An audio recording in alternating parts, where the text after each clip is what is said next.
Tungabhadra dam 19వ gate వరదలకు కొట్టుకుపోయింది. దీంతో 1,00,000 క్యూసెక్కుల మేర నీరు వృధాగా పోయింది.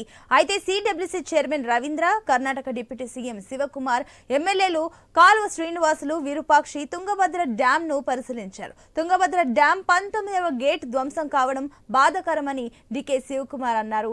తుంగభద్ర డ్యాం కర్ణాటక, ఆంధ్ర, తెలంగాణ రాష్ట్రాలకు వరప్రదాయిని అని పేర్కొన్నారు. వీలైనంత త్వరగా గేటు పునరుద్ధరణ చేస్తామని తెలిపారు. ఈ ఏడాది ఖరీఫ్ పంటకు మాత్రమే నీళ్లు అందేలా చూస్తామన్నారు.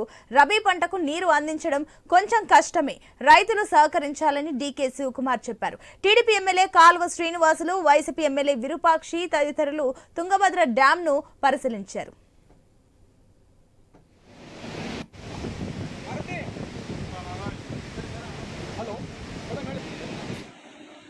నిన్న రాత్రి దాదాపు 11:30-12 గంటల కాలంలోన తుంగభద్ర గేటు 19వ గేటు అంటే మెయింటెనెన్స్ లేక ఆఫీసర్లు వచ్చి అడిగినాము. అది మొన్ననే వచ్చి నిపుణులు వచ్చినారంట. 56 సంవత్సరాలకి గ్యారెంటీ ఇచ్చిపోయినారంట. అయినా కానీ వాళ్ళు అంటే పైన గొలుసు ఉంటుంది, ఆ గొలుసు వాళ్ళు నిపుణులు దానికి గ్యారెంటీ లేదు, వాళ్ళు చెక్ చేయలేదంట.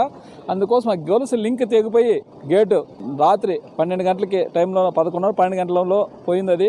అదే మేము పొద్దున్నే ఇక్కడ మార్నింగ్ వచ్చినాము. చాలా దాదాపుగా 90,000 క్యూసెక్కుల కిందికి ఇస్తున్నారు.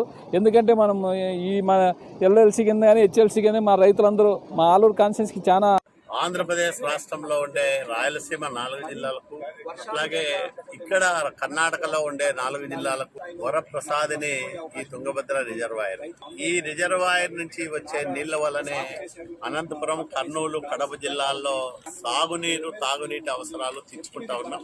కర్ణాటకలో కూడా తీవ్రమైన అనావృష్టి జిల్లాలైన బళ్ళారి కానీ, రాయచూరు కానీ, అట్లాగే కొప్పలు కానీ, గదగ్ కానీ ఇట్లాంటి జిల్లాల్లో ఈ నీరు పారి మరి ప్రజలకు, రైతులకు మేలు చేకూరుస్తాం.